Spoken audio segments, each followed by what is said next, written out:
जय गुरुदेव।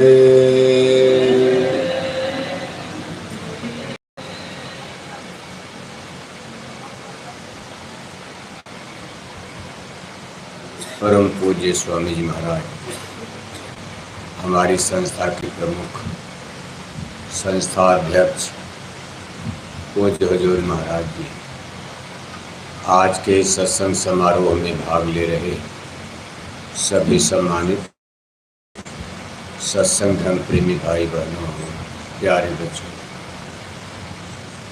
आज आपके जिला पानीपत हरियाणा प्रदेश के इस कमाल खां दुर्गा कॉलोनी में जय गुरुदेव धर्म प्रचारक संस्था मथुरा की तरफ से शाकाहारी सदाचारी मानव धर्म का आत्म कल्याणकारी आध्यात्मिक सत्संग संदेश होने जा रहा,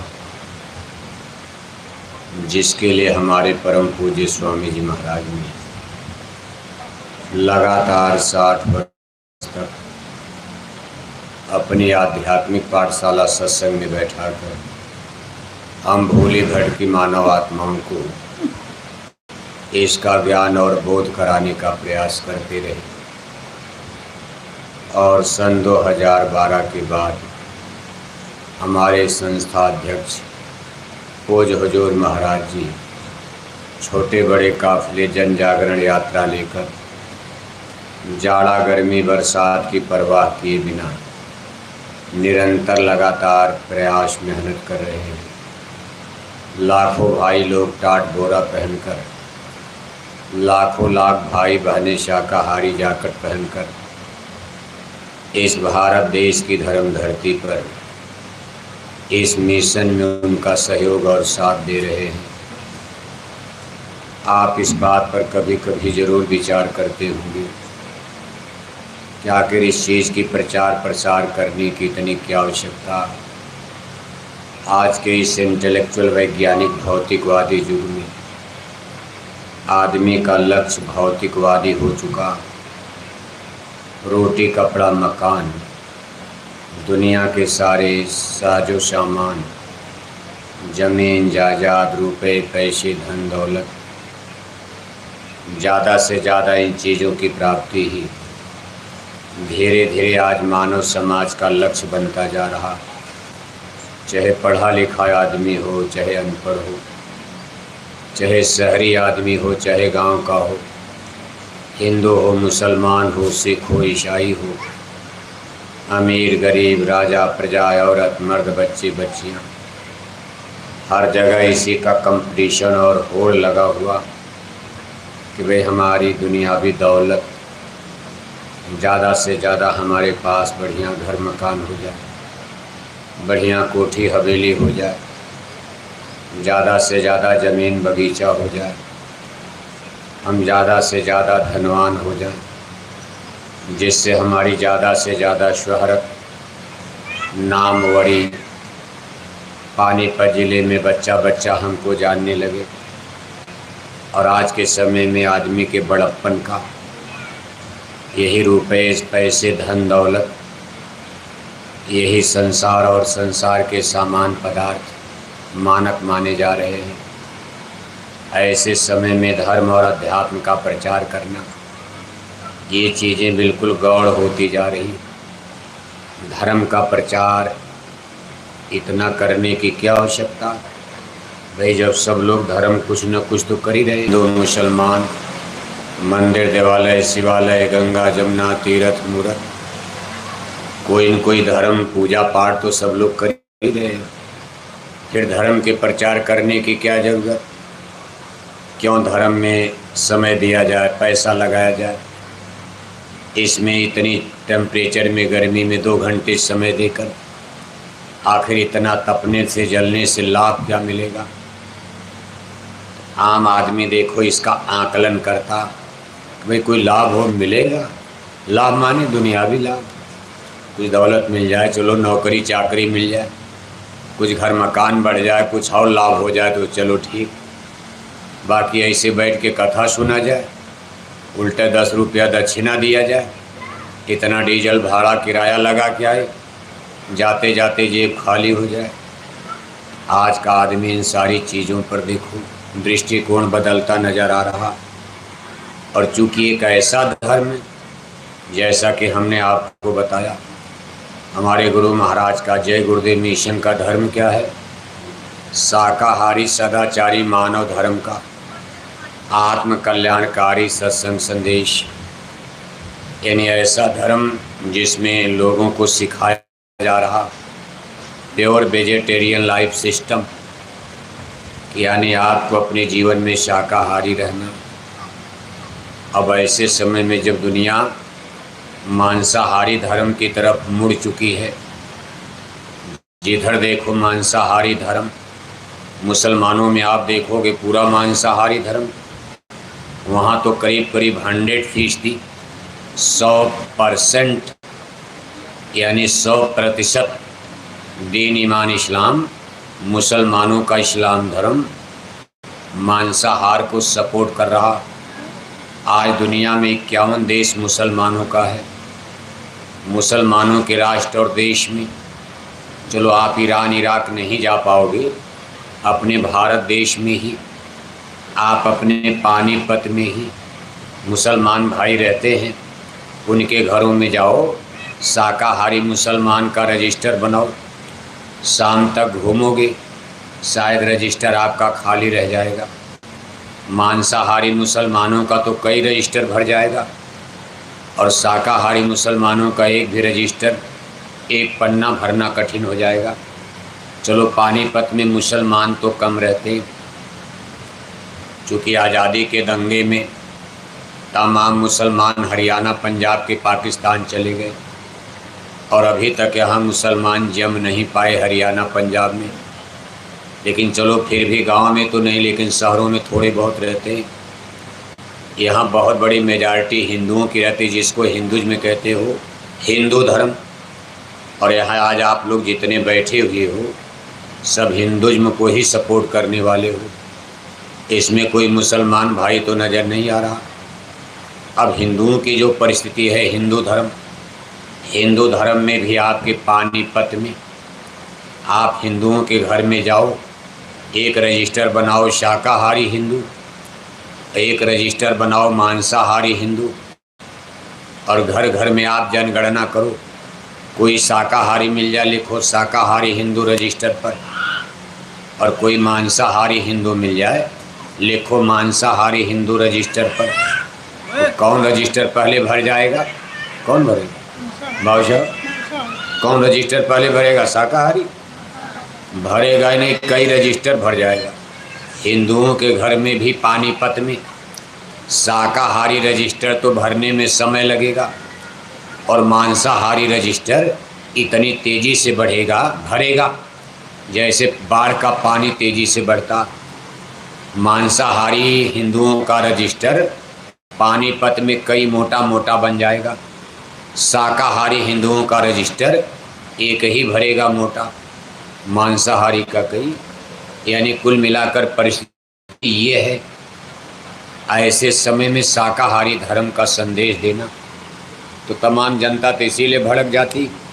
जब आप अपने कॉलोनी में प्रचार करते हो या गांव में हम लोग जाते, ऐसा नहीं कि आपके प्रचार में आप मेहनत नहीं करते हो। जैसे हम लोग आए, हमारे देखो भाई क्या नाम, राजवीर सिंह, हमारे भाई रामवीर सिंह जी अब रहने वाले तो उत्तर प्रदेश के हैं, फिरोजाबाद ज़िले के, लेकिन देखो यहाँ शिफ्ट हो गए हैं बहुत दिनों से, घर मकान अब हरियाणवी।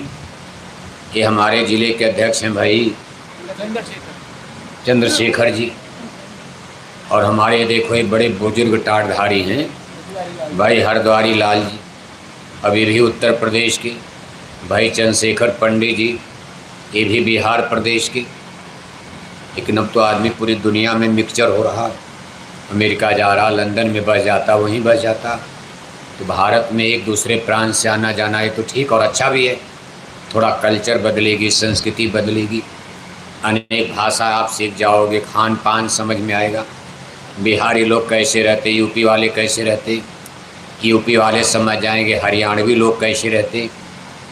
हरियाणा के लोगों का इतिहास तो पढ़ते थे, लेकिन हरियाणा के जाट चौधरी कैसे काम करते, ये कितनी स्ट्रांग पावर रखते। चूँकि हरियाणा को जाट प्रदेश माना जाता हैं तो सभी जातियों के लोग, लेकिन इसको जाट प्रदेश माना जाता। और इतने स्ट्रांग पर्सन यहाँ माने जाते हैं पॉलिटिकल सिस्टम में।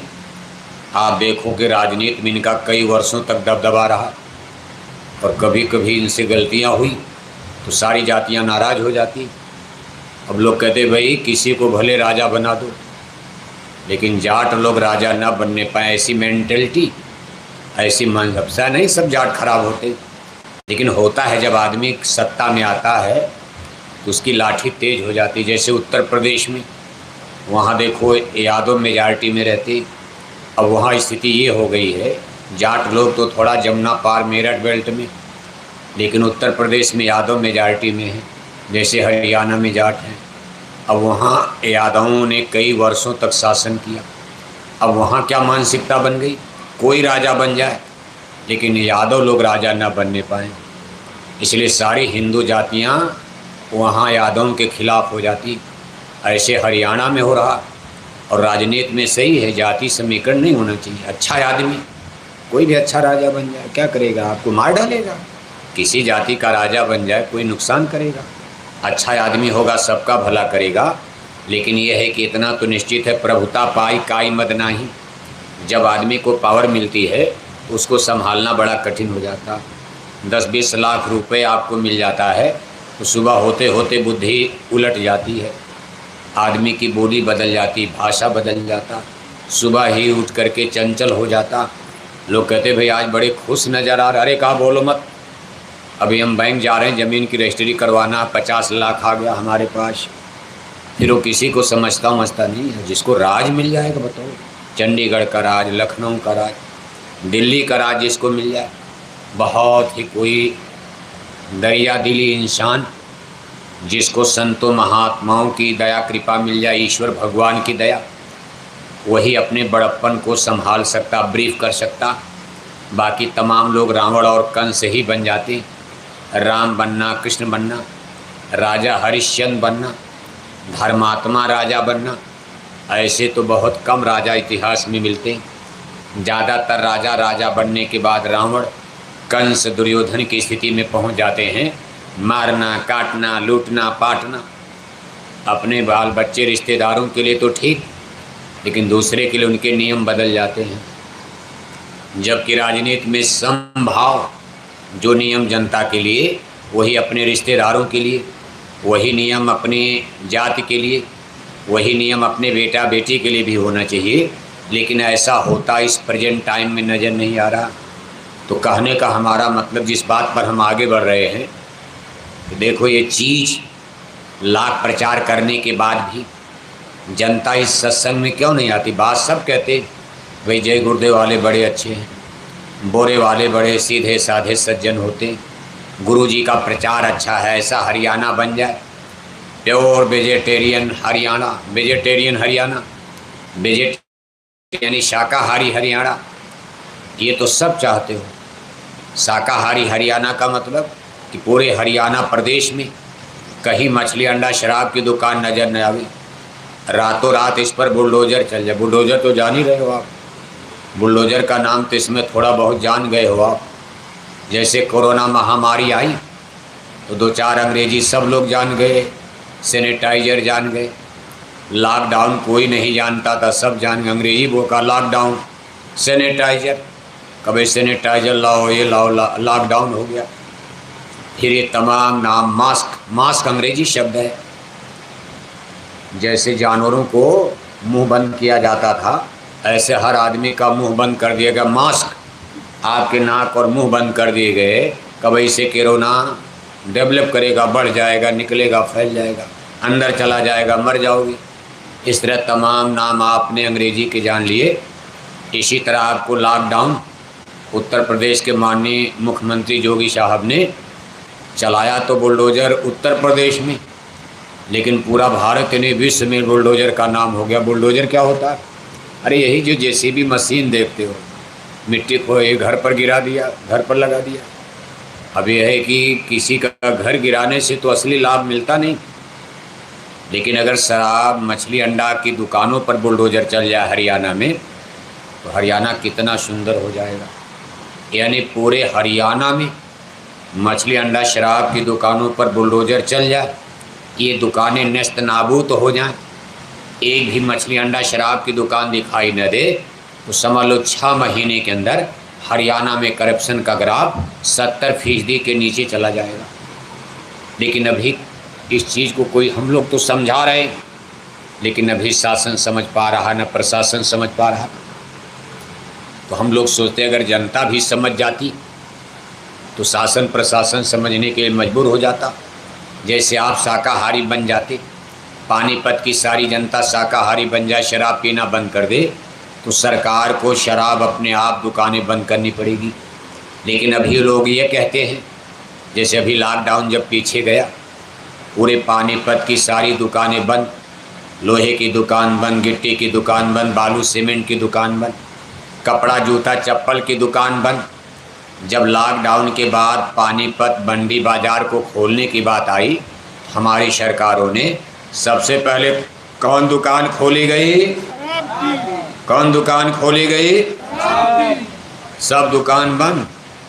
लॉकडाउन के बाद सबसे पहले सरकार ने कौन दुकान खुलवाई? जब उनसे पूछा गया ये क्यों हो गया, कहने लगे क्या करें, लॉकडाउन में सरकारी खजाना खाली हो गया था। मान लो अगर हम पहले दूध की दुकान खोलते तो पानीपत में दूध पीने वाला कोई है ही नहीं, सब शराब पीने वाले हो गए।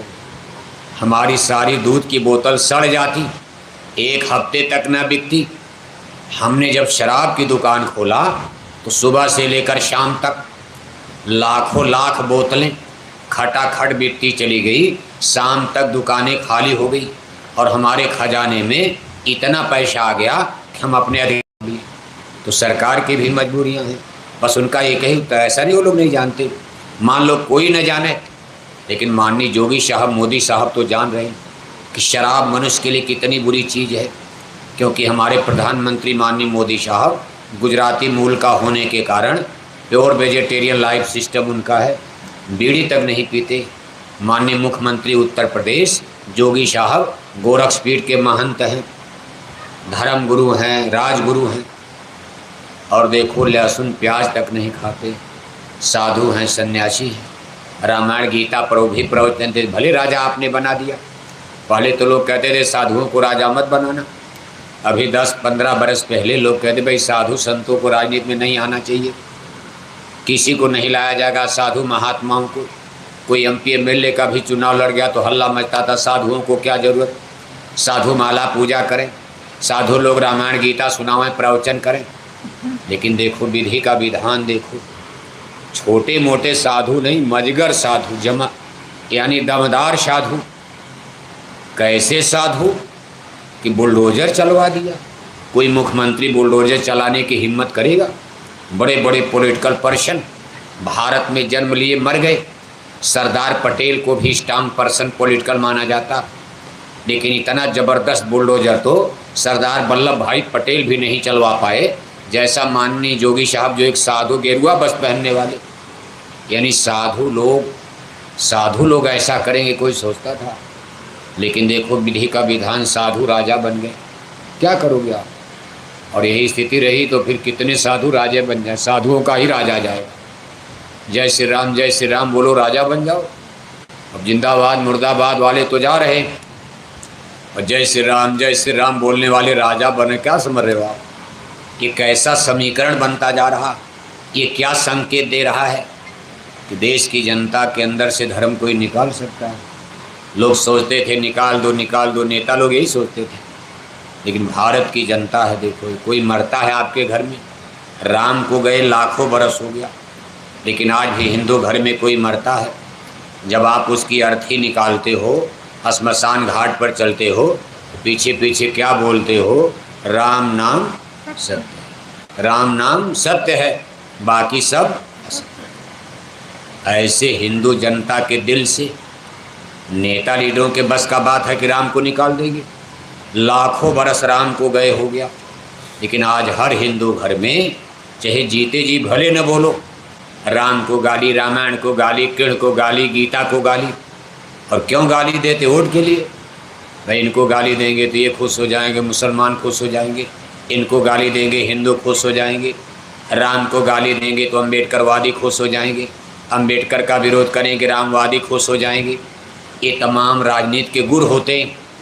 लेकिन कुल मिलाकर हिंदू घरों में जब वही मरते हैं तो उनके पीछे क्या नारा? नेता भी जब मरते हैं और दिल्ली में राजघाट पर जमुना के किनारे जब उनकी चिता जलती है तो नेताओं की समाधि पर भी फूल माला चढ़ाकर हर नेता लीडर बोलते हैं कि राम नाम सत्य है, बाकी सब। और घर में आकर के हिंदू लोग 10 दिन तक 10वां मनाते हैं। जब 13 दिन बीतता है तो ब्रह्मभोज 13वीं का आयोजन किया, नेताओं का भी किया जाता, चाहे वो किसी भी रूप में नक्सलाइट हो चाहे कुछ हो। अब वो तो मर गए, पूरा घर तो नक्सलाइट है नहीं। नेताजी तो नक्सलाइट हैं, कम्युनिज्म को मानते। नेताजी सोशलिस्ट हो गए, कम्युनिस्ट हो गए, रिपब्लिकन हो गए, डेमोक्रेट्स हो गए, लिबरल हो गए, सोशलिज्म हो गए। लेकिन घर में बीवी बच्चों को क्या पता लिबरल क्या होता? नेताजी तो भाषण दे रहे हैं कि लिबरल पार्टी हमारी है। उनकी ज़रा बीवी से पूछो कि लिबरल जानती हो? अरे बीवी कहती मुझको क्या पता लिबरल क्या होता। वो अपना पार्टी बनाए अपना, मैं मुझको बस वोट देना होता है, पति के नाते मैं उनके वोट दे देती हूँ। उन्होंने मुझको अपना चुनाव निशान बता दिया, वह इसी पर वोट देना है तो मैं उनको वोट दे देती हूँ। बाकी लिबरल क्या होता, कम्युनिस्ट क्या होता, सोशलिस्ट क्या होता, डेमोक्रेट्स क्या होता, उनके बीवी बच्चों को भी पता नहीं। वो तो बस यही कहते राम नाम। और जब नेताजी मर गए तो पूरे घर वाले रिश्तेदार जुटे, कब ये तो कम्युनिस्ट थे, ये तो कम्युनिज्म को मानते थे। कम्युनिज्म में देवी देवता ईश्वर भगवान रामायण गीता को नहीं माना जाता। अरे घर वाले कहते भाई वो तो गए, अरे उनकी आत्मा को तो बचाओ। सब लोग कहते नहीं इनके लिए भी तेरे ही करो। बेटे बेटियों को भी संतोष नहीं होता कहीं भगवान नाराज न हो जाए। एक तो दादा वैसे गलती करते रहे, रामायण जलाए, गीता जलाए, मंदिर गिराए, मस्जिद गिराए, देवालय गिराए, शिवालय गिराए, रामायण को गाली, गीता को गाली, राम को गाली, कृष्ण को गाली, जीवन भर धर्म कर्म को गाली। अब घर वाले कहते भाई दादा की आत्मा तो न भटकने पाए नेताजी की, इसलिए घर में तेरे ही मनाते ब्रह्मभोज जिसको कहते हो। और ब्रह्मभोज मनाते समय पूरे गांव जेवार में इलाके में अपने रिश्तेदारों को एक चिट्ठी कागज़ के टुकड़े पर लिखकर नोटिस जारी कर दिया थी, सूचना। उस सूचना में क्या लिखा जाता है कि मेरे पूजनीय दादाजी का क्या हो गया? अरे अभी क्यों भोग लगा रहे तुम? अच्छा रख दीजिए, जल्दी बैठिए, आप भी कथा सुनिए, पहले भंडारा तो चलेगा। बैठ जाइए सब लोग। देखो चिट्ठी में क्या लिखा जाता कि मेरे पूजनीय दादाजी का क्या हो गया?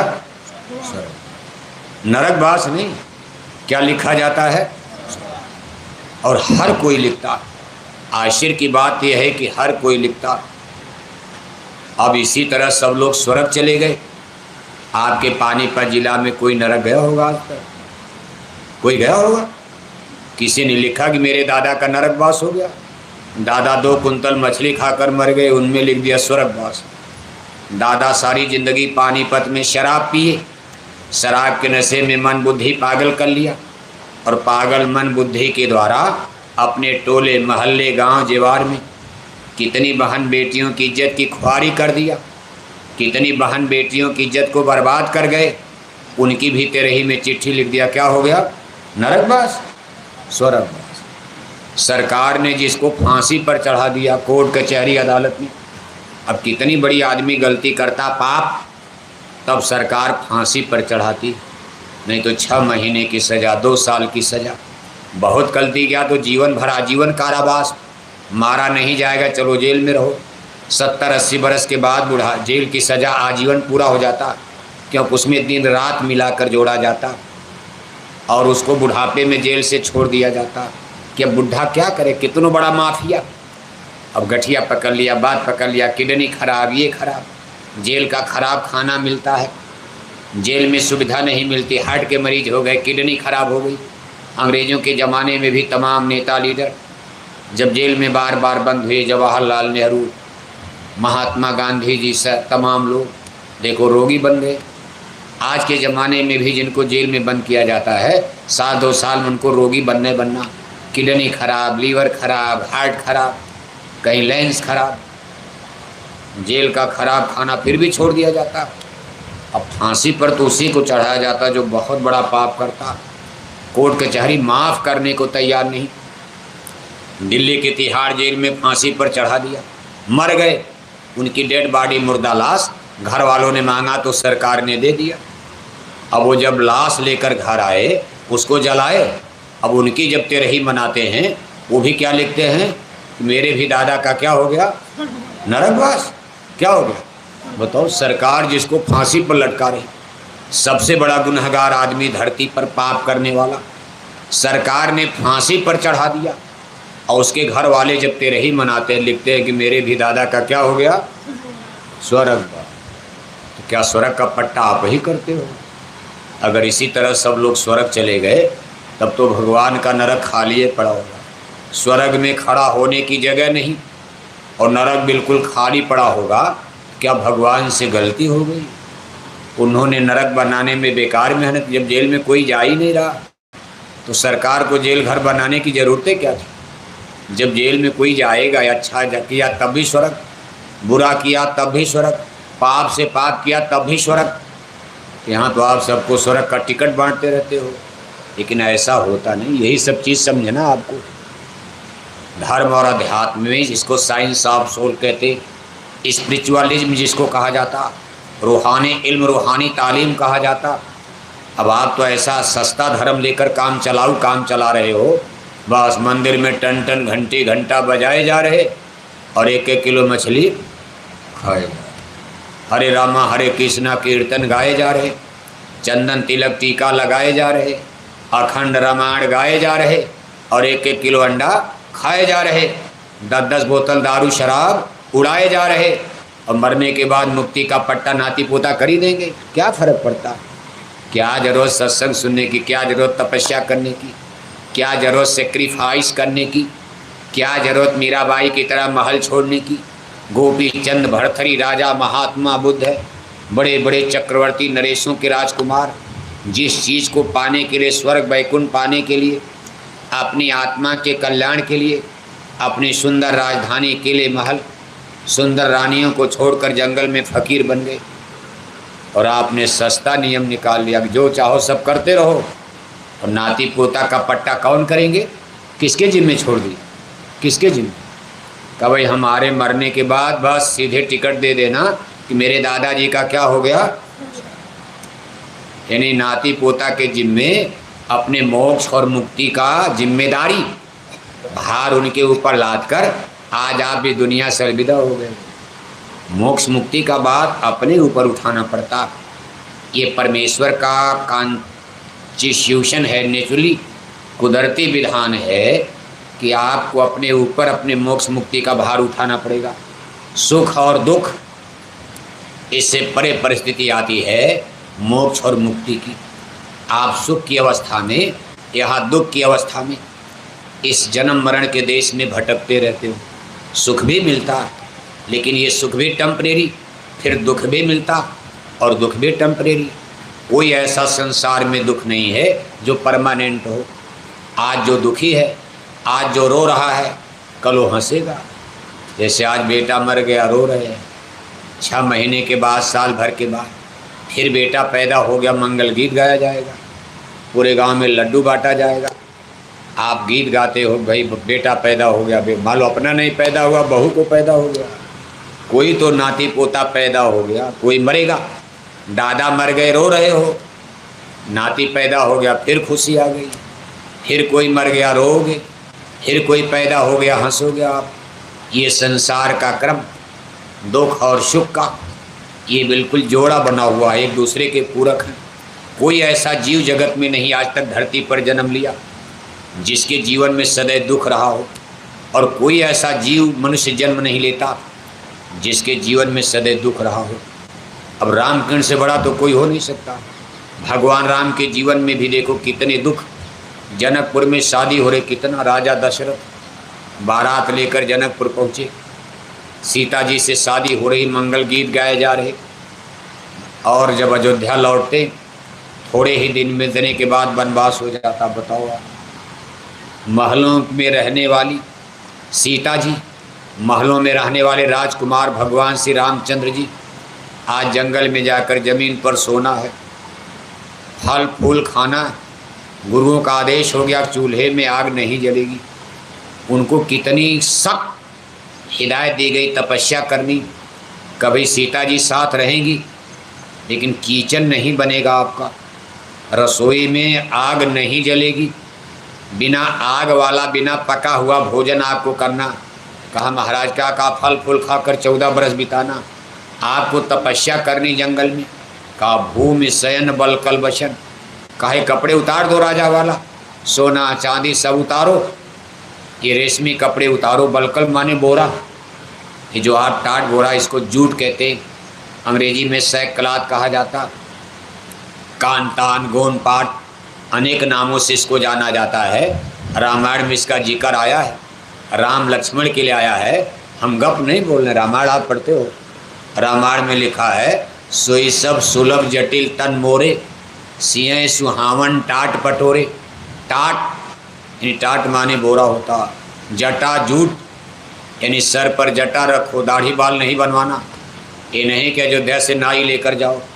बताओ 14 बरस जिसका दाढ़ी बाल नहीं बनेगा तो दाढ़ी तो ज़मीन पकड़ लेगी, मूछ कितनी बड़ी हो जाएगी। साल 2 साल दाढ़ी ना बनाओ साधु हो जाओगे।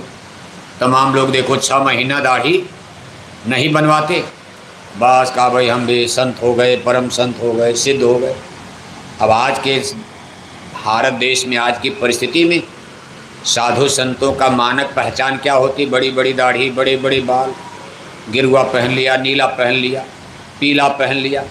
लोग कहते भाई संत जी आ गए, संत जी आ गए। महात्मा जनता तो कुछ जानती नहीं, क्योंकि आप इंजीनियर जानते हो, अब डॉक्टर जानते हो, प्रोफेसर जानते हो, टीचर ट्यूटर जानते हो, बड़े बड़े मेडलिस्ट, बड़े बड़े साइंटिस्ट, वकील जानते हो, बैरिस्टर जानते हो, डीएम, एसपी, कलेक्टर, कप्तान, ये तमाम देखो टाइटल बन गई। अब साधु संत जोगी जोगेश्वर ये चीज़ें हम आपको जानते नहीं कि भाई इनकी क्या पढ़ाई होती, योग्यता क्या।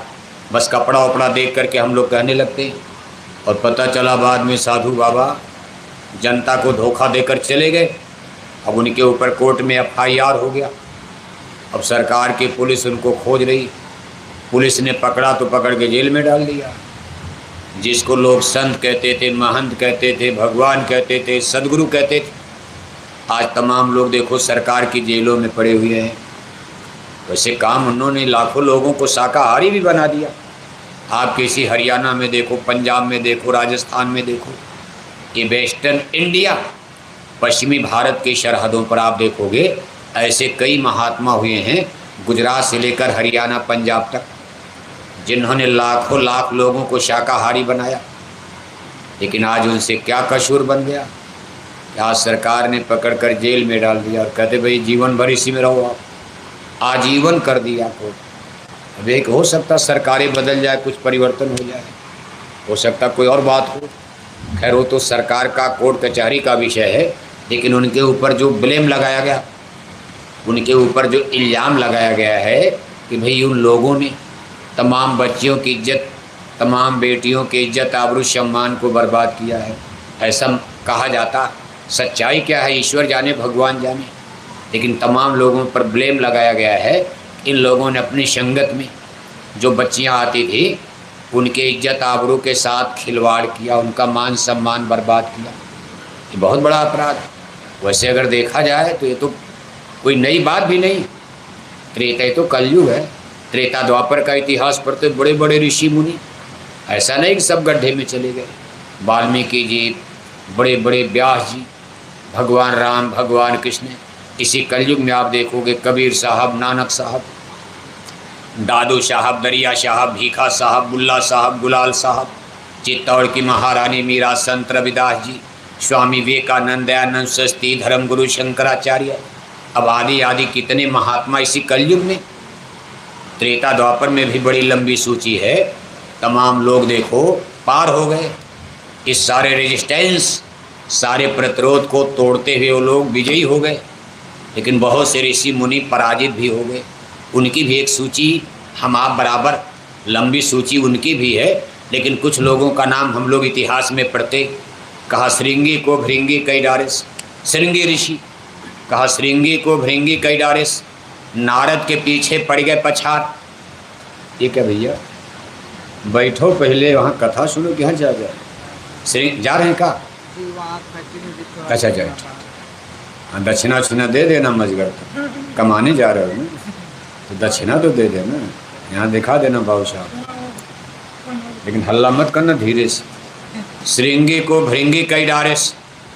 नारद के पीछे पड़ गए पछार। पूजा करत गोरख जी को लूटा। जिस गोरख पीठ के आज माननीय जोगी साहब महंत हैं, धर्म गुरु हैं, गुरु गोरख का कितना बुरा हाल माया ने किया है, तमाम किस्सा कहानी आप सुनते हो। हम यहाँ मुख्य बात आपको बताना चाहते हैं का पूजा करत गोरख जी को लूटा। और गोरख जी के गुरु मुछंदर दास, उनको भी माया ने पतित बना दिया था। गुरु गोरख उनको बचाने के लिए गए थे राजमहल में, और किसी राजा में, मरा हुआ राजा उसमें प्रवेश करके राज भोगने लगे। और जब माया में फंस गए तो गुरु गोरख गए अपने गुरु को निकालने के लिए। ये तमाम इतिहास हम लोग पढ़ते हैं।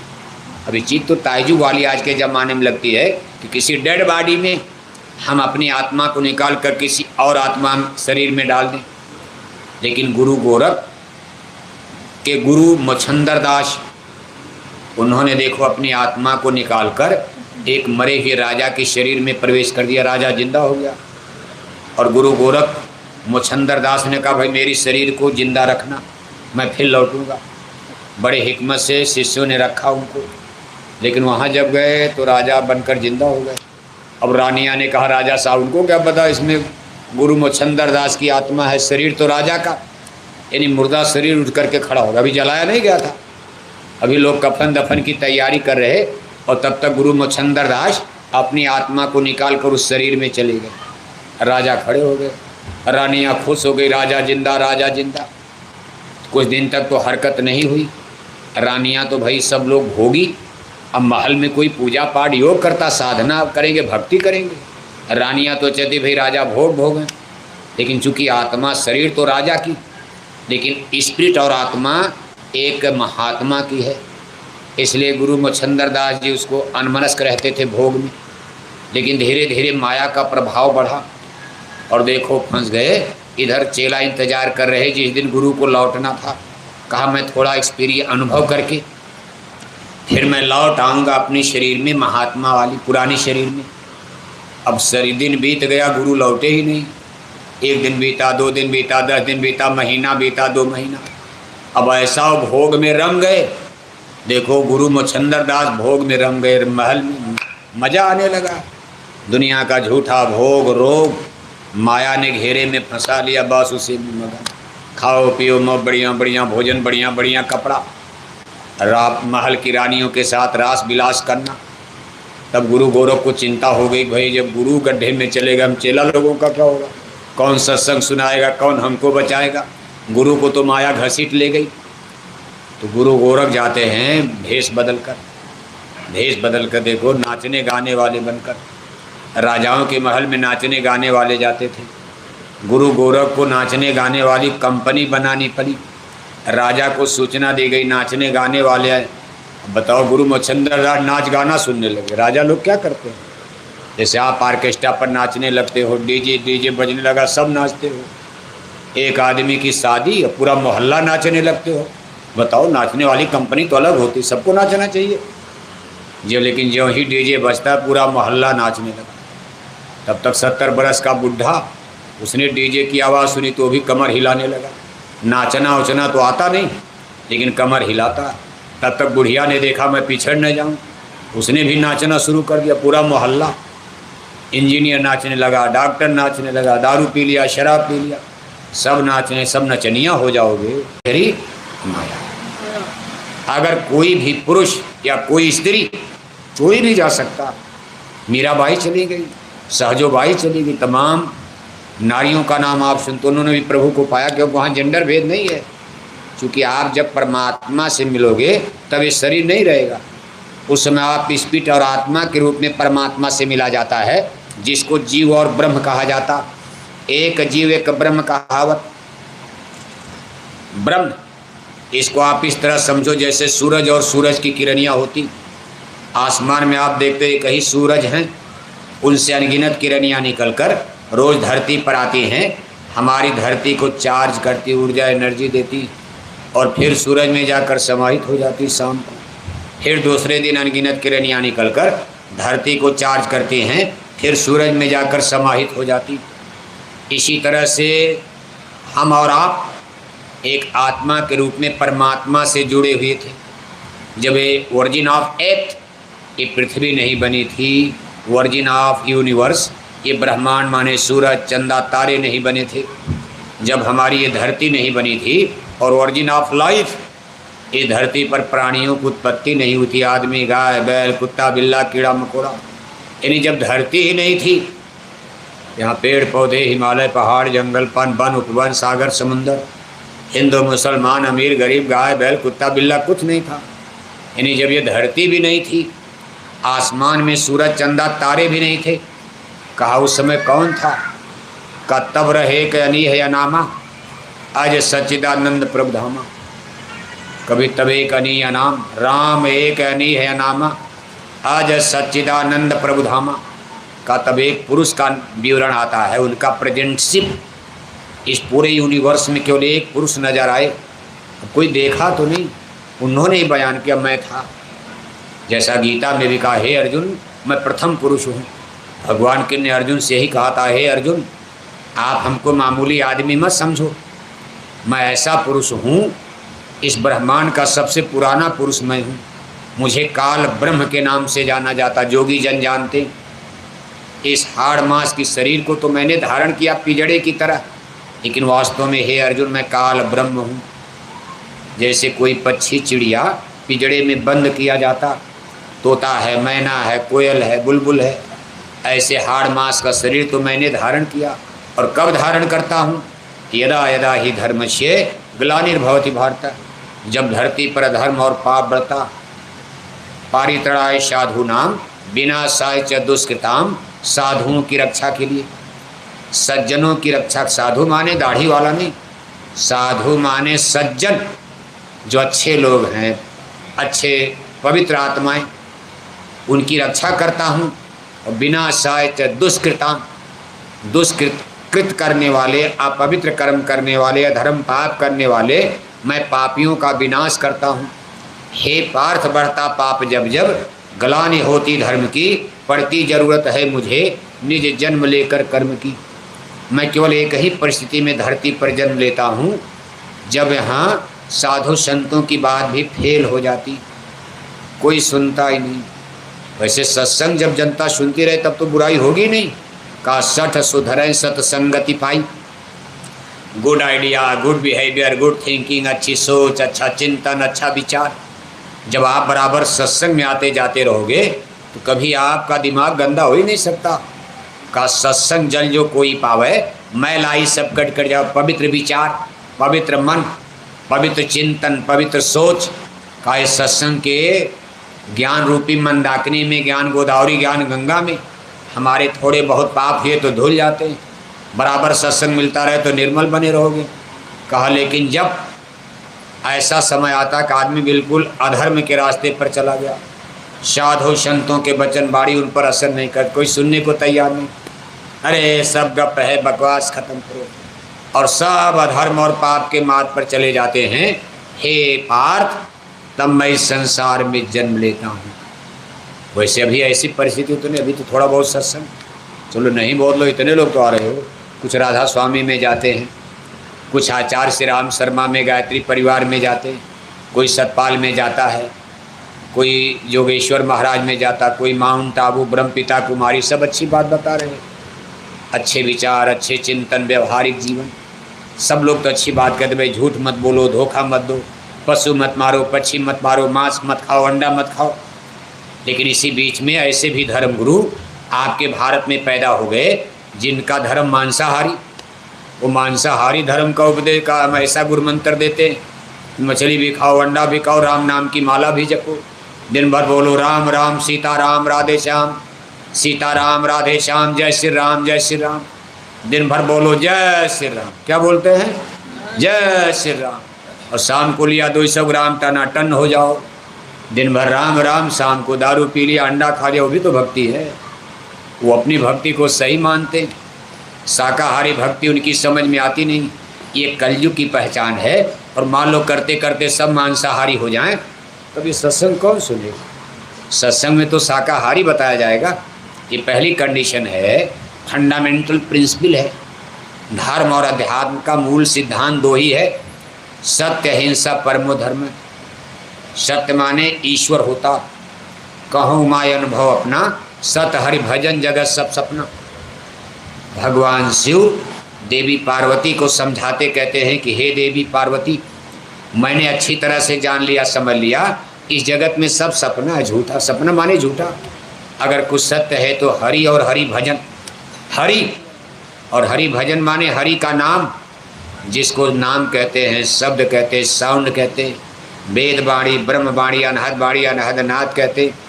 कहे दो चीज़ सत्य है। अब ये भजन शब्द क्या होता? जब ये ब्रह्म से आत्मा निकल कर आई, देखो दोनों की डोर कटने न पाए। जैसे पतंग कितनों ऊपर गिराओ नीचे गिराओ, अगर पतंग डोरी से लगी है तो जब चाहो खींच कर आप वापस कर लो। अगर मान लो अरे बच्ची पानी रुक जाओ, जिसको प्यास लगे जाके पी लेना धीरे से। सब लोग बैठ के सुनो, कोई बारात करने आए हो आप? शादी में थोड़ा ना कि पानी पिलाया जाए, लड्डू खिलाया जाए, सत्संग सुनने आए हो। लोग दिन दिन भर व्रत रहते हैं, पानी नहीं पीते। आप 2 घंटा नहीं रह सकते हो, तपस्या करो। पानी पीते, मिठाई खाते खाते तो शुगर के मरीज हो गए, तमाम बीमारियां शरीर में घुस गई खाते पीते। अचौड़ी, कचौड़ी, पकौड़ी, समोसा, जलेबी, ये वो, करना धरना कुछ नहीं, दिन भर टीवी देखना। और बकरी की तरह दिन भर 4 बार कुचुर कुचुर जलेबी, कचौड़ी, पकौड़ी खाना तो मरीज नहीं हो जाओगे आप। कोई फिजिकल एक्सरसाइज तो करते नहीं हो। और जब बीमारी लग गई तब डॉक्टर कहता थोड़ा सुबह वॉकिंग किया करो, वॉकिंग। तब आप दूसरे कहते भाई क्यों, क्या कर रहे हो? अरे कहा walking is a good exercise. दूसरे को अब सत्संग सुना रहे हो। यही काम पहले से किया होता तब बीमार क्यों बनते?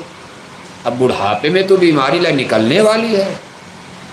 न शुगर जाएगा, न बवासीर जाएगा, न भूखंदर जाएगा, गठिया पकड़ लिया अब ये भी नहीं जाएगा। ये तो सब मौत का सिग्नल है। जैसे ट्रेन आती है, स्टेशन पर सिग्नल हो जाता है, बेड बिस्तर लेकर तैयार हो जाते हैं मुसाफिर लोग, भाई अब ट्रेन आने वाली। ऐसे गठिया पकड़ लिया, चश्मा लगने लगा, कान के बहरे हो गए, कान से अब सुनाई नहीं दे रहा है। ये बीमारी नहीं है। आँख चली गई, दिखाई नहीं दे रहा, कान चला गया, सुनाई नहीं दे रहा, सब दांत टूट करके ज़मीन पर एक एक करके गिर रहे। कई गठिया पकड़ लिया, बात पकड़ लिया, ये सब समझ लो मौत का सिग्नल हो रहा। मौत की शहजादी आपको सिग्नल दे रही है कि चौधरी होशियार हो जाओ, हम आपको लेने के लिए पानीपत में आ चुके हैं, अब हम आपका घर खोज रहे हैं। साल भर के बाद आपके मोहल्ले में आ गई, चौधरी अब हम आपके मोहल्ले में आ गए, पता चल गया आप इस मोहल्ले में रहते हो। फिर आपके घर के पास आ गए, चौधरी आपके घर का पता चल गया, अब हम आपके घर के दरवाजे पर खड़े हैं। और तब तक चारपाई पर गिर पड़े, चम्मच से पानी पिलाया जा रहा। मौत की शहजादी आवाज़ देती, चौधरी अब होशियार हो जाओ, हम आपके कमरे में आ गए, हमको पता चल गया कि आप इस कमरे में बिस्तर पर सोए हो, हम आपके सिरहाने खड़े हैं, बस 1-2 घंटे के अंदर आपको चलना है। जब चम्मच से पानी पिलाया जा रहा है तो समझ लो अब राम नाम। कितने दिन से मौत संकेत दे रही, लेकिन नहीं समझ पाते हो आप। ये सोचते नहीं डॉक्टर के पास चलेंगे, डॉक्टर टांग काट के ठीक कर देगा। अरे लंदन अमेरिका चले जाओ, टांग कटवा डालो। बड़े बड़े प्रधानमंत्री अमेरिका में कटवा के टांग आते और दिल्ली में बेहोश होकर चारपाई पर मर जाते। साल साल भर कोमा में रह जाते प्रधानमंत्री लोग। क्या करेगा जब मौत आ गई, कोई क्या करेगा। लंदन अमेरिका, कोरोना में बड़े बड़े इंजीनियर डॉक्टर अमेरिका में मर गए, जबकि दुनिया की सबसे सुपर साइंस अमेरिका में है, सबसे बड़े अस्पताल, सबसे बड़े इंजीनियर अमेरिका में, लेकिन उनके सबसे ज़्यादा डॉक्टर इंजीनियर कोई बचा पाएगा। मैन इज मॉर्टल, इसलिए निर्भय हो जाओ, मौत की चिंता मत करो। एक न एक दिन आपको मरना है, और जिस दिन मरना है कोई नहीं बचा पाएगा। एक्सीडेंट में मरोगे तो कोरोना में नहीं मरना है तो क्यों मरोगे आप? कोरोना का दादा आ जाए नहीं मरोगे, क्योंकि आपके भाग्य में लिखा एक्सीडेंट में मरना। और अगर आपको कोरोना में मरना है तो ट्रेन उलट जाए, कुछ भी हो जाए, नहीं मरोगे आप। जहाज़ में सब लोग मर गए, आपका टिकट कैंसिल हो गया, रास्ते में लेट हो गई, आप लेट हो गए, जहाज़ छूट गई, पूरी जहाज़ समुंदर में गई, आपको बचना, जहाज़ में नहीं मरना, आपको मरना है बिजली के तार से, अपने घर में मरना है। तो हिंद महासागर में क्यों मरोगे आप? जहाँ मरना है न जाने कहाँ मौत आएगी कब। जितने लोग बैठे हो सबका निश्चित हो चुका। जैसे किराए के मकान में आप जाते हो और मकान मालिक पट्टा करता 10 साल के बाद हम आपको निकाल देंगे, निकलना पड़ेगा। उसी तरह जिस दिन माँ के गर्भ में जीव स्थान ग्रहण करता है, 5 महीने 10 दिन में शरीर बन गया, और जब जीव यहाँ माँ के गर्भ में आया, दोनों आँखों के बीच में सिचुएटेड किया, उसी दिन परमात्मा ने लेखे में डाल दिया। ये किराए का मकान आपका कब खाली कराया जाएगा? इसलिए महात्मा कहते भाई ये मनुष्य शरीर तो रेंटेड हाउस है, ये किराए का मकान है, धर्मशाला है, शराय है, और आप इसी को सजाने बजाने में लगे रहते हो। नहाना धुलाना, तेल पाउडर ये वो, दिन भर शीशा देखते हो। क्या देखते हो? बुढ़ापे में कई बार देखोगे आप? जवानी में तो चलो थोड़ा बहुत काला गोरा सब अच्छा लगता, जवानी में जवान अवस्था में चेहरे पर थोड़ा रोशनी लाइट आती, लेकिन जब ही 60 बरस के ऊपर जाओगे दाढ़ी बाल सफ़ेद, क्यों भाव साहब? देखिए सो गए, सो रहे। बुढ़ापे में यही सब होता है। बुढ़ापे में क्या शीशा? अपना चेहरा, दांत टूट गया है, चेहरे पर झुर्री पड़ गई, गालों में गड्ढा हो गया, अपना ही चेहरा अपने को अच्छा नहीं लग रहा, क्या शीशा देखोगे? चेहरे से जबान से लार टपक रही, जहाँ बैठते जबान से लार टपकती, भद्दा लगता, सभा सोसाइटी में बैठ नहीं सकते। अब क्या देखोगे? अब इसको इतना कोशिश किया, संरक्षित किया, इसी शरीर को सुंदर बनाने के चक्कर में कितना पैसा, कितना समय, बल्कि पूरा जीवन खत्म कर दिया। लेकिन आज ये देखो जर्जर हो रहा, खंडहर हो गया, कूड़ा कचरा, टट्टी पेशाब मल मूत्र का खजाना, ईख मवाद रक्त मांस मज्जा आज आग में जलकर भस्म हो गया। सोने की तरह चमकता चेहरा, सूरज की तरह चमकती शरीर आज राख बनकर के, मुट्ठी भर राख बनकर मिट्टी मिट्टी में मिल गया। हाड़ जरे जो लाकड़ी, केह जरे जो घास, राजे जल गए, महाराजे जल गए, रानियाँ जल गई, बेगमें जल गई। अब राजा रानी कितने सुंदर होते थे, लेकिन वो भी जल गए। का एक राजा था एक रानी, और मर गए राजा, मर गए रानी, हो गई ख़त्म। अब पानीपत तो राजाओं का अड्डा है, यहाँ कितने राजा रानियों की लड़ाई, उनकी आत्माएं भटक रही। आज भी किसी किसी को भूत लगता, लोग कहते बहुत बड़ा भूत आ गया, क्योंकि जब विदेशी आक्रांता भारत में इधर से घुसते थे तो पानीपत ये दिल्ली का यानी सरहद माना जाता था। पानीपत में कितनी लड़ाइयाँ हुई, बाबर की लड़ाई, अकबर की लड़ाई, तमाम लड़ाइयाँ, कितने यहाँ युद्ध हुए, कितनी लाशें गिरी।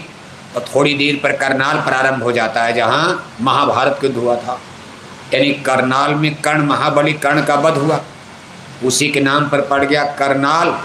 और कुरुक्षेत्र जमुनानगर 55 कोस यानी 150 किलोमीटर के रेंज में कुरुक्षेत्र मैदान में महाभारत की रचना हुई थी। तब इलाका बिल्कुल खाली पड़ा था। अब इस तरह जंग शहर होता था, यहाँ लड़ाई, हाथी घोड़ा दौड़ते, सब बिल्कुल जमुना के इस पार खाली इलाका, जंगल वाला। भगवान के ने यही रचना करवाई थी, और उस दुनिया के सारे राजवंश बुला लिए गए। क्या गजब का समीकरण बना, सारे राजवंश। लड़ाई तो घर की थी, लड़ाई भाई भाई की थी, कौरव पांडव, लेकिन कितना गजब का समीकरण बन गया कि सब राजवंश आ गए।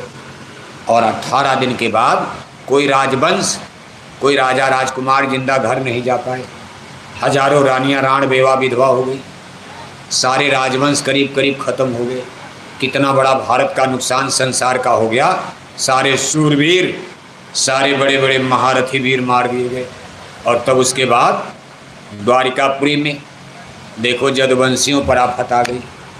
महाभारत में तो जदुवंशी सरदार कुछ बच गए थे भगवान कृष्ण की कृपा से, लेकिन जब जदुवंशी भटक गए तो द्वारिकापुरी में जदुवंशी आपस में लड़कर मर गए, सब खत्म। ये 2 घटना द्वापर के अंतिम चरण में ऐसी हुई है जिसने भारत का बहुत बड़ा नुकसान किया। वही द्वारिकापुरी जहाँ आज विपर्जय देखो तूफान आ गया है, अभी भी वो खतरे में है। भगवान कृष्ण की द्वारिका तो बहुत पहले समुद्र में डूब गई। ये जो नई द्वारिका मंदिर बना है, इसको भी समुद्र डुबाने के लिए तैयार खड़ा है। अब कब डुबा देगा नहीं, अब तो उसमें तो लोग मछली खा कर जाते हैं, शराब पी कर। आस्था है, आस्था क्या आस्था है? भगवान श्री कृष्ण जी महाराज मांस खाते थे, और आज भगवान कृष्ण के मंदिर में द्वारिकापुरी में तमाम हिंदू लोग मछली अंडा खा करके जाके घंटी घंटा बजाते हो। ऐसा मंदिर बचा पाओगे आप? बद्रीनाथ, केदारनाथ, हरिद्वार जाते हो, हिमालय में जाते हो, जो ऋषि मुनियों की धरती थी। हमारे ऋषि मुनि महात्मा मांस खाते थे। ऋषि मुनि महात्मा हिमालय में शराब पीते थे। आज बड़े बड़े अस्पताल बना दिए, बड़े बड़े रेस्टोरेंट, बड़े बड़े आपने होटल क्लब बना दिया। आज बद्रीनाथ, केदारनाथ, देवप्रयाग, हरिद्वार तमाम, और वहाँ जा कर के लोग अंडे खाते हैं, होटल में शराब पीते, मांस। ये आपके धर्म स्थान बचने वाले साहब। हिमालय से आवाज़ आ रही कि खाली करो, ऐ धर्मियों पापियों, हिमालय को खाली करो। ये ऋषि मुनियों की देवभूमि है हिमालय, पवित्र धरती। ये पूजा पाठ, धर्म, कर्म, साधना के लिए है। ये भोग भोगने के लिए, बच्चा बच्ची पैदा करने के लिए हिमालय भगवान ने नहीं बनाया। और वहाँ आप जा कर के होटल खोल के बच्चा बच्ची पैदा कर रहे हो। इसलिए वहाँ से आवाज़ आ रही, हिमालय छोड़कर भाग जाओ। हिमालय फट रहा है। हिमालय में भूकंप की धड़कन, और किस दिन हिल जाएगा? और जिस दिन हिमालय हिलेगा वो आवाज़ आपको पानीपत तक सुनाई देगी। जिस दिन हिमालय कांपेगा, आपके पानीपत, सोनीपत, दिल्ली की ये ज़मीन ऐसे झूले की तरह झूलने लगेगी। जब ज़मीन झूले की तरह झूलेगी तो बड़ी बड़ी कोठियाँ, टलिकाएँ ताश के पत्ते की तरह बिखर जाएंगी, जमींदोज हो जाएंगी। फिर इन कोठियों में रहने वाला कोई जिंदा बचेगा? अरे नहीं, सब थोड़ा मर जाओ। क्या मरना चाहते हो क्या? सब नहीं नहीं, पूरा पानीपत नहीं ख़त्म हो जाए। अभी पूरा पानीपत, सोनीपत, दिल्ली ख़त्म होने की सूचना नहीं है। ये तो पक्का जान लो कि ख़त्म नहीं होगा, लेकिन नुकसान बहुत बड़ा होगा, बहुत बड़ा नुकसान होने वाला। अभी तो देखो धीरे धीरे मशीनें बता देती कि सावधान हो जाओ, ज़रा हट जाओ, तूफान आ रहा। इसमें देखो गुजरात में अगर न बताया गया होता तो लोग मर सकते थे, लेकिन सब लोग दूर हट गए 10-15 किलोमीटर पीछे। और कितनी तेज़ तूफान चक्रवाती चल रहा है, घरों की छतें उड़ रही हैं। आज भी गुजरात, आज अगर वो लोग वहाँ होते कितने आदमी मर जाते। लेकिन भूकंप एक ऐसी चीज़ है जिसको कोई मशीन नहीं बता पाएगी, वैज्ञानिक भी नहीं। अभी तक कोई मशीन बनी नहीं। हमने आपने पानीपत में ऊपर ऊपर कोठी बना लिया, अब नीचे ज़मीन में क्या हो रहा किसी को क्या पता।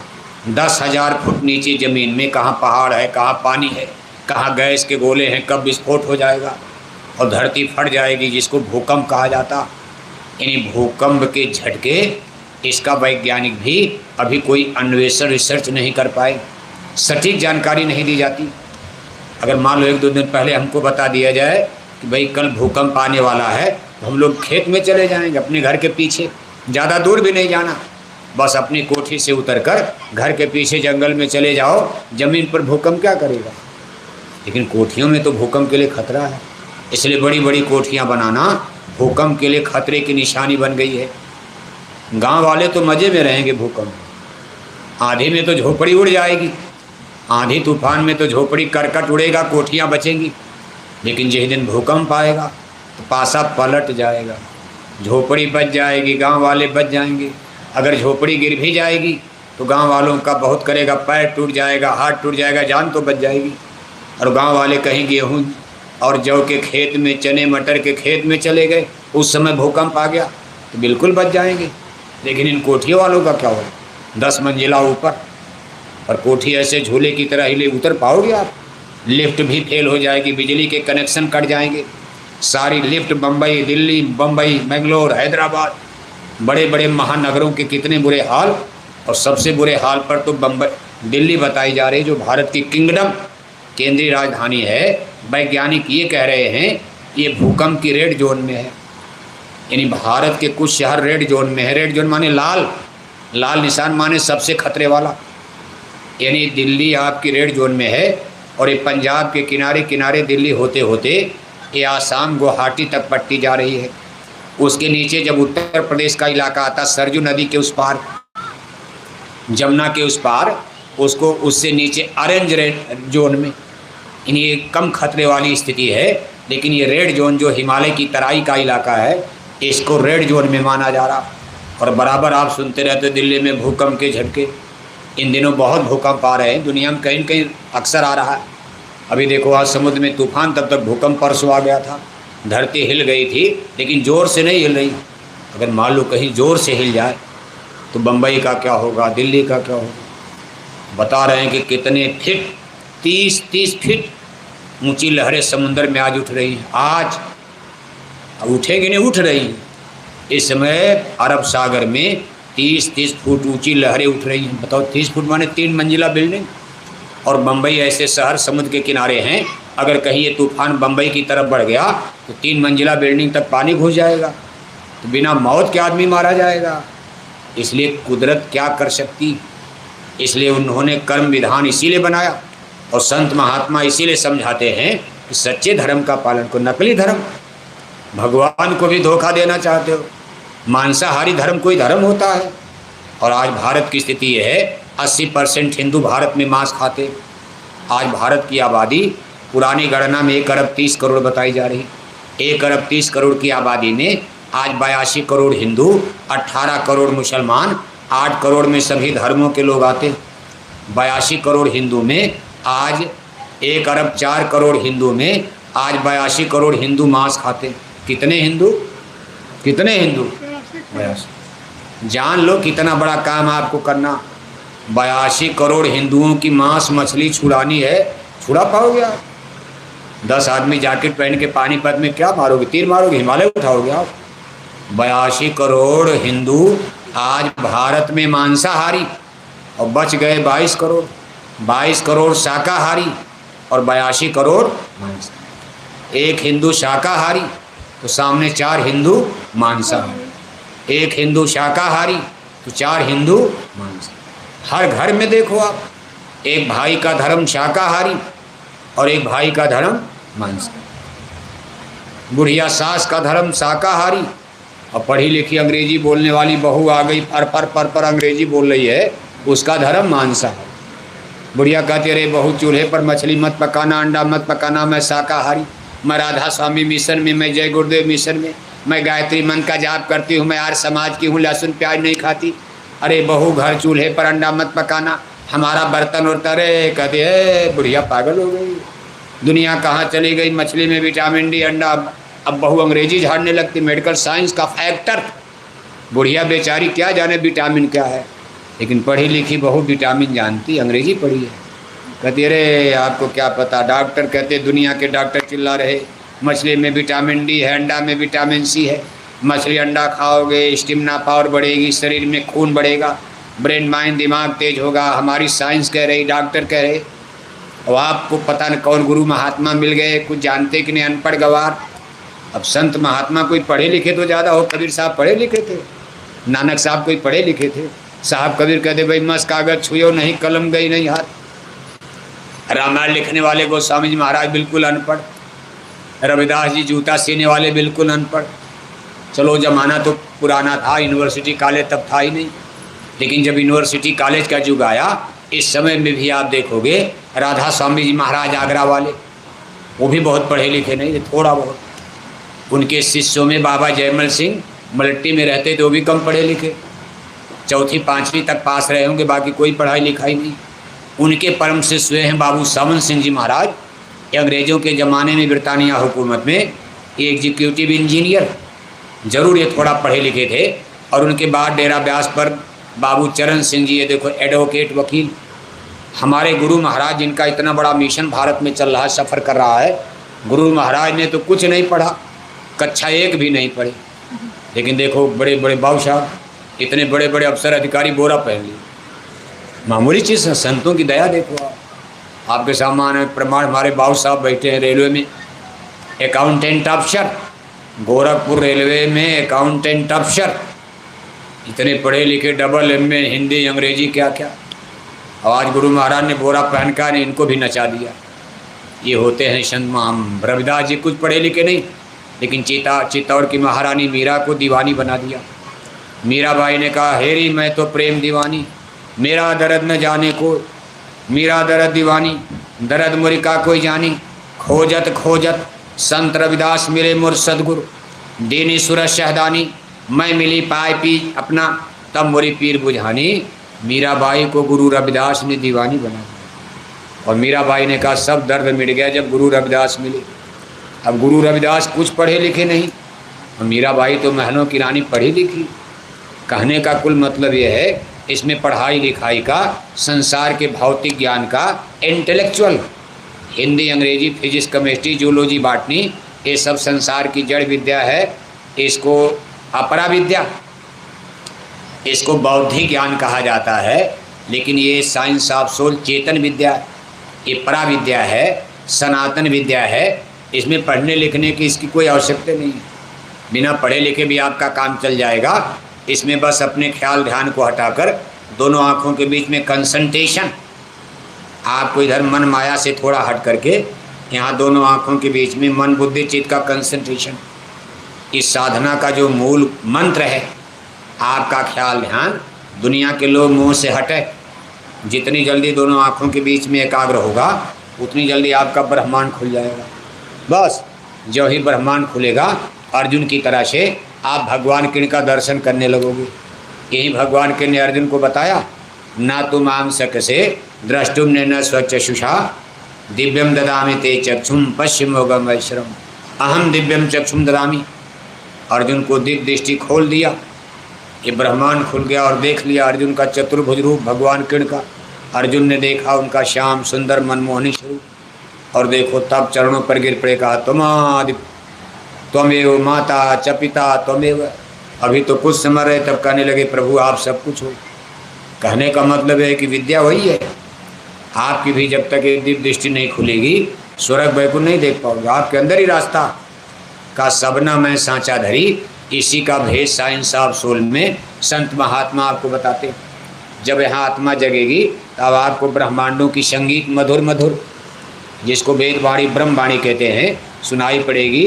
इसमें मैग्नेटिक पावर, चुंबकी ताकत की तरह से, जैसे बिजली आपको खींचती है, जैसे आपको चुंबक खींचता, ऐसे जो यहाँ शब्द सुनाई देगा आपको, उसमें इतनी बड़ी ताकत, फोर्स होगा, ये आपकी आत्मा को घसीट कर खींचेगी और इस पिंड पिंजड़े से निकाल कर लेकर ब्रह्मांड में उड़ जाएगी और आप स्वर्ग वैकुंठ देवी देवता ईश्वर भगवान जीते जी देखो आप। ये बहुत ही ऊंची विद्या है भारत की।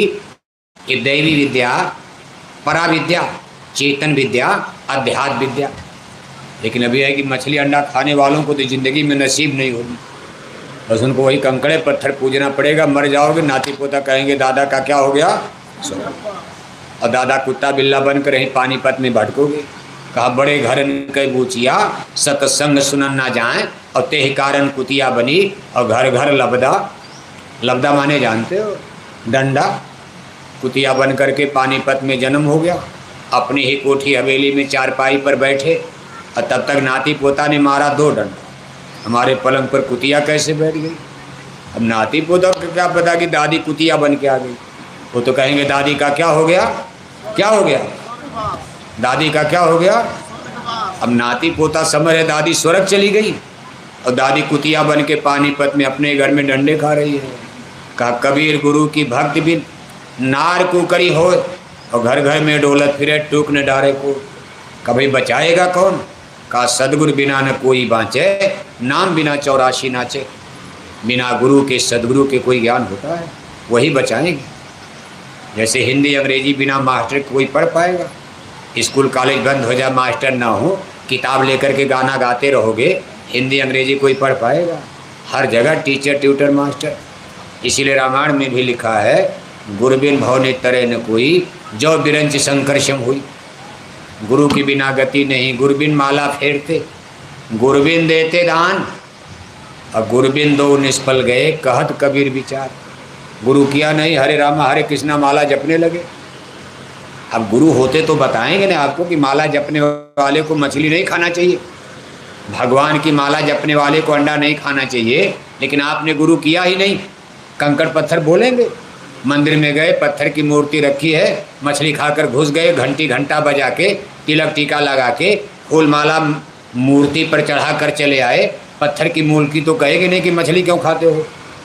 लेकिन जब गुरु रहेंगे तो गुरु टोकेंगे, गुरु रोकेंगे, गुरु समझाएंगे, हर चीज़ को एक्सप्लेन करेंगे, एनालिसिस करेंगे, एक्सप्लेनेशन करेंगे, विश्लेषण करेंगे। आपकी गंदी आदत को भी बताएंगे, अच्छे रास्ते पर ले चलने के लिए शक्ति देंगे, ताकत देंगे, समझाएंगे। नहीं चल पाते हो तो गुरु आपको पावर भी देंगे, ताकत भी देंगे। जैसे अर्जुन को भगवान कृष्ण ने ताकत दिया, ऐसे कोई संत सद्गुरु रहेंगे, आपको स्पिरिचुअल पावर देंगे, अपने हिस्से से दे देंगे। भाई मेरे पास बहुत है, ले तेरे पास कम है, कुछ तो खड़े हो जाओ। तो कमाई करने के लिए अपनी ताकत दे देंगे, आपका विकास कर देंगे, शक्ति दे देंगे। इसलिए कहते भाई सद्गुरु खोजो रे प्यारे, जगत में दुर्लभ रतन यही, मंदिर पूजा देवालय शिवालय गंगा जमुना बुरा नहीं। अब कोई गंगा में नहाले कोई पाप थोड़ा नहीं। ऋषि मुनियों की पवित्र मट्टी, उनके चरणों की धूली देखो गंगा जमुना में बहती, नहाओ आप, गंगा गोदावरी कौन मना करता। आप मंदिर में जाकर मूर्ति पर जल चढ़ा दो, कोई पाप है? लेकिन पाप क्या है? मछली खाना पाप है। मूर्ति की पूजा करो आप, हमने रामायण पढ़ो आप, तिलक टीका लगाओ, चंदन लगाओ। यहाँ तो सिर्फ आपसे कहा जा रहा है कि मछली खाना पाप है, रामायण पढ़ना पाप नहीं है, मंदिर में जाकर के घंटा बजाना पाप नहीं है, लेकिन मछली खाकर घंटा बजाना पाप है। इसलिए शाकाहारी बनो। हमारी दो बात याद रखना। पहली बात है कि अपने चूल्हे पर मुर्दा पकाना जल्दी बंद कर दो, बहुत बड़ी सज़ा मिलने वाली। जिसके चूल्हे पर रोज़ मुर्दा पकेगा तो आप घर भोज करते हो, गृह प्रवेश करते हो, रामायण पढ़कर घर को पवित्र करते हो। भाई कोई भूत प्रेत होगा, जमीन अशुद्ध होगी, शुद्ध हो जाएगी। अब रामायण पढ़ के घर शुद्ध कर लिया और 2 दिन के बाद रोज़ मुर्दा पकाते हो, उसी घर में 1 करोड़ की कोठी बना लिया। और किचन में बहू रोज़ मुर्दा पकाती है, जहाँ रोज़ मुर्दा जलेगा पकेगा वहाँ की ऑक्सीजन हवा अशुद्ध हो जाती है, प्रदूषण फैल जाता। जैसे जहाँ मुर्दा जलते हैं लोग वहाँ जल्दी जाते नहीं, कि मुर्दा का धुआं लग जाएगा, बुद्धि पागल हो जाएगी। श्मशान घाट में जहाँ मुर्दा जलते हैं आप रात भर सो जाओ तो सुबह पागल हो जाओगे। और आपके चूल्हे में 1 करोड़ की कोठी रोज़ मुर्दा पकता है, आप तो केवल घर में खाने के लिए जाते हो। और बहू बेचारी दिन रात उसी गंदी हवा में 6 महीने साल भर के बाद बहू बीमार हो गई, कहीं पेट में दर्द, कहीं चेस्ट में दर्द, कहीं गले में दर्द, कहीं सर में दर्द। अब डॉक्टर के पास ले जाते हो, ये कोई बीमारी तो है नहीं, वो तो प्रदूषण की बीमारी। फिर आप कहते भाई चलो सोखा ओझा के जंतर मंतर जादू टोना, कहते भाई भूत लग गया, प्रेत लग गया, बहू का दिमाग काम नहीं करता, ये हो गया। तमाम समस्याएं आपकी आती हैं और ये कुल मिला करके कहा इन जी आत्माओं को, इसीलिए इसको पाप कर्म कहा गया। जिन जीवों को मारा तुमने बदला मांग रहे हैं। साहब के दरबार में बदला कहीं न जाए। किसी की गर्दन पर चाकू चलाओगे, किसी जन्म में आपकी गर्दन पर भी चाकू चलेगी।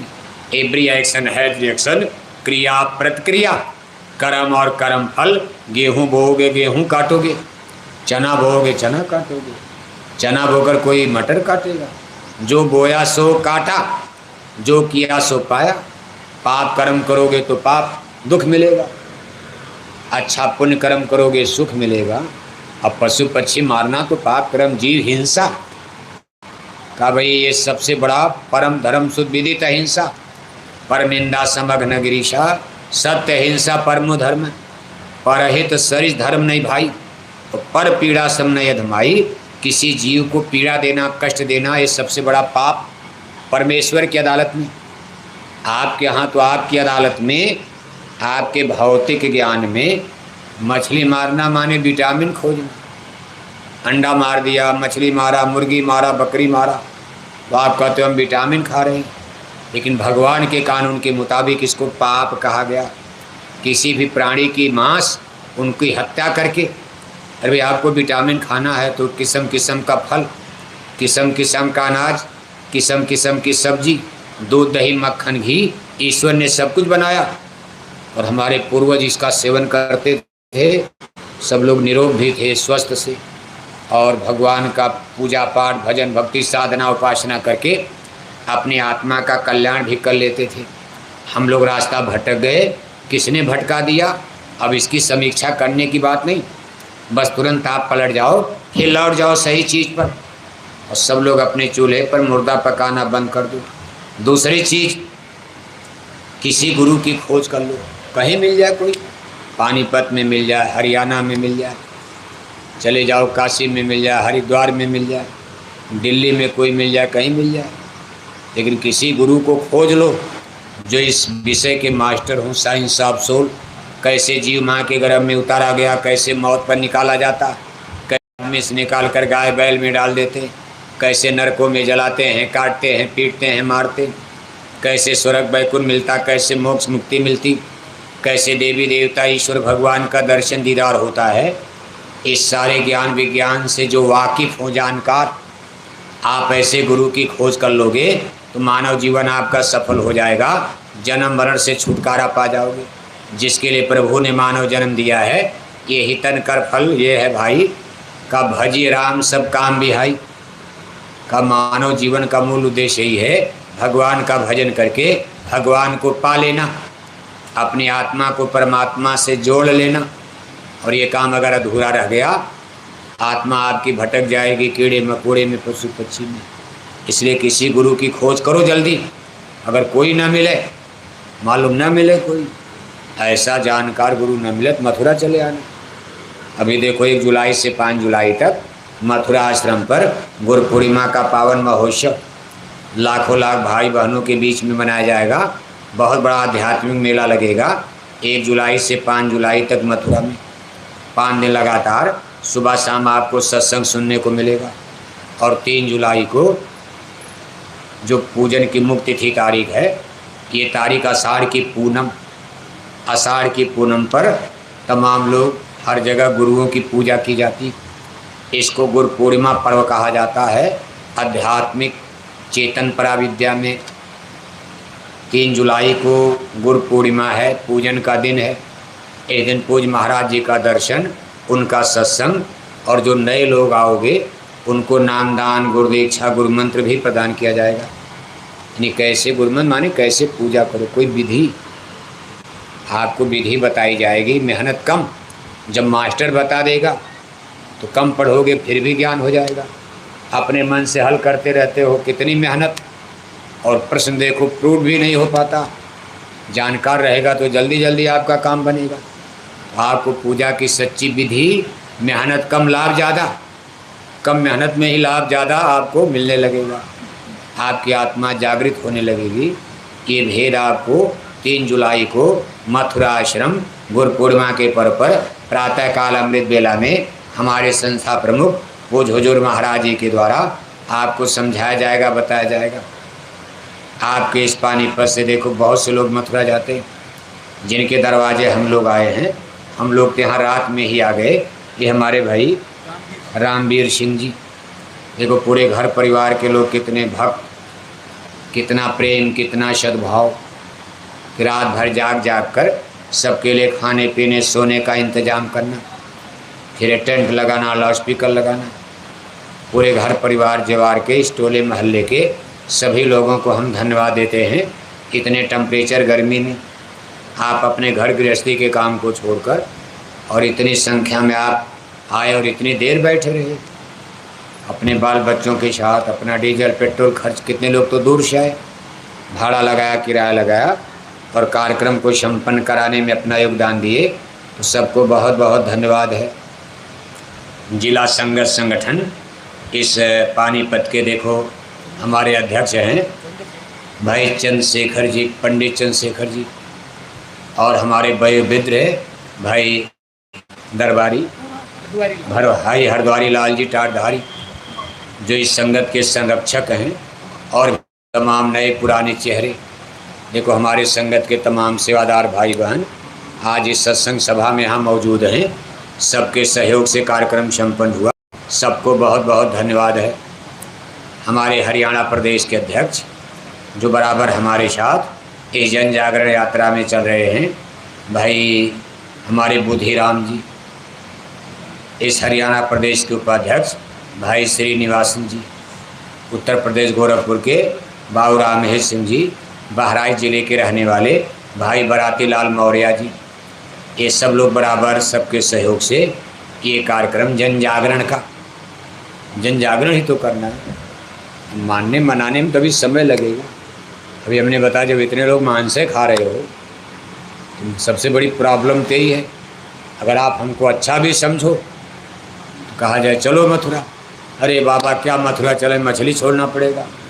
अभी हम मछली छोड़ने के लिए तैयार ना। आप ठीक हैं, हम ठीक हैं, टाट बोरा ठीक है, जय गुरुदेव मिशन भी ठीक है, बड़ा अच्छा काम आप लोग कर रहे, लेकिन हम आपके साथ अभी नहीं आएंगे। क्यों? कि अभी हम मछली छोड़ने के लिए तैयार, अभी हमारा मन मछली खाने के लिए तैयार है, छोड़ने के लिए तैयार नहीं है। तो हमारी समाज की सबसे बड़ी प्रॉब्लम, जो सबसे बड़ी आज बाधा है कि जय गुरुदेव मिशन में आने का मतलब, इनका सदस्य बनने का मतलब, इस जन जागरण कार्यक्रम में भाग लेने का मतलब, कोऑपरेट सहयोग देने का मतलब है मछली, अंडा, शराब, गांजा, भांग सब छोड़ना पड़ेगा। अभी देखो छोटे छोटे बच्चे भी शराब पीने लगे, कौन छोड़ेगा? यहाँ तक कि पानीपत में लड़कियाँ दारू पीने लगी। हम लोग बेटों की शराब छुड़ा नहीं पाए और तब तक बेटियों ने भी शराब पीना, सब बताओ, और गड़बड़ हो गया। अब बेटियों को भी छुड़ाना पड़ेगा। अब इनको तो पहले सब, भाई बच्चे तो बिगड़ गए, अभी बच्चों को ही ठीक कर लिया। आप समझ जाओ, बच्चियां शराब, इनको तो रोकना चाहिए, अगर इसमें सरकार को साथ देना चाहिए, नहीं तो समाज बिल्कुल गंदा हो जाएगा। बेटियां शराब पीने लगी तब तो धर्म कर्म सत्यानाश। अगर हरियाणा में, पंजाब में, पानीपत में, सोनीपत में अगर गांव गांव बेटियों ने शराब पीना शुरू कर दिया, कभी राम राज भारत में आएगा, कभी भ्रष्टाचार बुराई मिटेगी, कभी सतयुग भारत में आएगा, धर्म कर्म की रक्षा हो पाएगी। ये तो बड़ा खतरनाक संकेत हो रहा है। अब जितने हम लोग मेहनत कर रहे हैं उतने बात देखो बिगड़ती जा रही है। अब हम लोग बोरा पहन ले इसीलिए शराब छुड़ा दिया जाए। बेटों की शराब हम लोग छुड़ा नहीं पाए और तब तक बेटियों ने भी पानीपत में दारू पीना, तो क्या करोगे? तब तो वही है कि कोई तूफान आ जाए, मरी जाओ, क्या फ़र्क पड़ता है, पूरी लंका ख़त्म हो जाए, देखा जाएगा। नहीं मानोगे क्या होगा? पानीपत ख़त्म, कोई भूकंप जलजला आ गया, रहा नकुल को रोनिहारा, सोने की लंका जलकर भस्म, वो गुजरात कब तक बचाओगे? ये मलट्टी फौज, इतनी तेज़ हवाएं चल रही हैं कि हवाई जहाज आसमान में उड़ जाए, हेलीकॉप्टर उड़ते नज़र आएंगे। इतने बड़े जब तूफान आएंगे तो मलट्टी का आदमी 70 किलो का भार, 80 किलो का मलट्टी का जवान, वो हवा में नहीं उड़ जाएगा, वो आपको बचा पाएगा। इसलिए बड़ा बुरा दिन आ रहा है। नहीं मानोगे, कुदरत नाराज़ है और उसके डंडे बच जाएंगे। आदमी दो ही चीज़ से मानता। एक गंवई कहावत कही गई है कि या तो माने बात से और नहीं तो माने, नहीं तो माने। थोड़ा गंदा शब्द है, हम कहना, देखो मशीन लगी, अमेरिका तक सूचना जा रही, लोग कहीं क्या बोल रहे हैं, गंदा शब्द है। कहा या तो माने बात से और नहीं तो माने, मतलब जिसको डंडा कहे तो छड़ी। माता पिता भी डंडा उठा लेते, कोई मारना चाहता है, मास्टर भी डंडा उठा लेता, क्या जरूरत किसी के बच्चे को मारने की, लेकिन मास्टर भी छड़ी उठा लेता, शासन प्रशासन भी डंडा उठा लेता, क्या जरूरत किसी पुलिस को काउंटर करने की किसी गरीब की। लेकिन देख रहा नहीं भाई, चांडाल है, समाज का नुकसान हो रहा। ऐसे ईश्वर भगवान ने आपको जन्म दिया है, कोई अपने पुत्रों को मारना चाहता है? क्या दिया? बेटी, घर दिया, मकान दिया, सुंदर शरीर दिया, सब कुछ दिया, तो आपको भूकंप में क्यों मारेंगे? लेकिन जब गड़बड़ कर दोगे तो ऑपरेशन तो करना पड़ेगा। इसलिए राम को जन्म लेकर रावण को मारना पड़ा और रावण के साथ साथ पूरे वंश का ख़त्म करना पड़ा। भगवान कृष्ण को जन्म लेकर सब राजाओं को, राजकुमारों को मारना पड़ा, राजवंश खत्म करने पड़े, क्योंकि कोई उपाय नहीं था कि अब ये लोग मानेंगे। बहुत समझाया था भगवान कृष्ण ने, देखो खुद समझाया हस्तिनापुर जाकर, कुरुराज सभा में दुर्योधन को समझाने लगे। समझने को कौन कहे, दुर्योधन गाली देने लगा। अरे कहा, जीवन भर गाय चराए, गाय के चरवाहे, अहिर ग्वाले की जात, आज इस क्षत्रियों की सभा में आप हमको ज्ञान देने आए हो? पकड़ो इसको, गिरफ्तार करो। एक ग्वाला अहिर क्षत्रियों को ज्ञान देने आया है। भगवान कृष्ण को सैकड़ों गालियाँ दुर्योधन ने हस्तिनापुर की कुरुराज सभा में देना शुरू किया। अब इसका क्या उपाय होगा? डंडा ही तो बजेगा। इसलिए कुदरत, साधु संत महात्मा पहले समझाते, भाई बात, अब हम कोई डंडा मार रहे हैं, बातें तो है, लेकिन डंडा तो आगे बजने वाला, 24 में भी बज सकता, कुछ 23 में भी बजने वाला। याद रखना आप, 24 में और ज़्यादा बजेगा और 25 में क्या हो तो आगे बताया जाएगा। यानी अभी अच्छा समय हरियाणा में नहीं आ रहा। अभी कितने तूफान, कितने बाढ़, कितना सूखा, कितना भूकंप, कितना परमाणु बम युद्ध, हिंदू मुसलमान रगड़ा झगड़ा युद्ध, महायुद्ध, विश्व युद्ध है, ये सब आपको गुजरना पड़ेगा, सफ़र करना पड़ेगा। यानी आपको इतनी तकलीफ़ों में कुदरत डालने जा रही कि आपको घुटने टेकना पड़ेगा। हे परमात्मा, तू ही है, तू ही सत्य है। बंदूक झूठी है, मलट्टी झूठी है, MP MLA झूठे, गद्दी कुर्सी झूठी, इंजीनियर डॉक्टर की डिग्री झूठी। जैसे कोरोना में आपने एक नमूना देखा, सब झूठा। और सब लोग कहने लगे भगवान बचाओ, न डॉक्टर का पता, न MP MLA का पता, कोई आया पानीपत में। घरों में बंद कर दिए गए, सड़कें सूनी हैं, करोड़ों रुपए तकिया पर पड़ा, सामने बीवी मर रही है, एक ऑक्सीजन का सिलेंडर नहीं मिल पाया, करोड़ों रुपया किस काम का। इससे भी बुरा दिन आगे आ रहा है, ये कुदरत का डंडा कहा जाता। ये कुदरती प्रकोप, ये तूफान नहीं है, ये कुदरत के डंडा। कुदरत संकेत दे रही है कि हे आदमी, मैं तुझे जब चाहूँगा मिट्टी में मिला दूँगा, मैं जब चाहूँ गुजरात ख़त्म कर दूँ, जब मैं चाहूँ, जब चाहूँ बम्बई उलट दूँ। एक बार समुद्र की लहरें उठ जाएं तो बम्बई, कलकत्ता, मद्रास सब स्वाहा, ख़त्म हो जाए। इसलिए आप बचो, सावधान रहो, ईश्वर से बड़ा कोई नहीं। धर्म करो, सच्चे धर्म को जानो। ये सच्चे धर्म का संदेश जय गुरुदेव मिशन की तरफ से शाकाहारी संदेश, सनातन संदेश, सच संदेश आप तक पहुंचाया जा रहा है इन जैकेट वालों के द्वारा। और ये बराबर आवाज़ लगा रहे हैं कि स्वामी जी का कहना है शाकाहारी।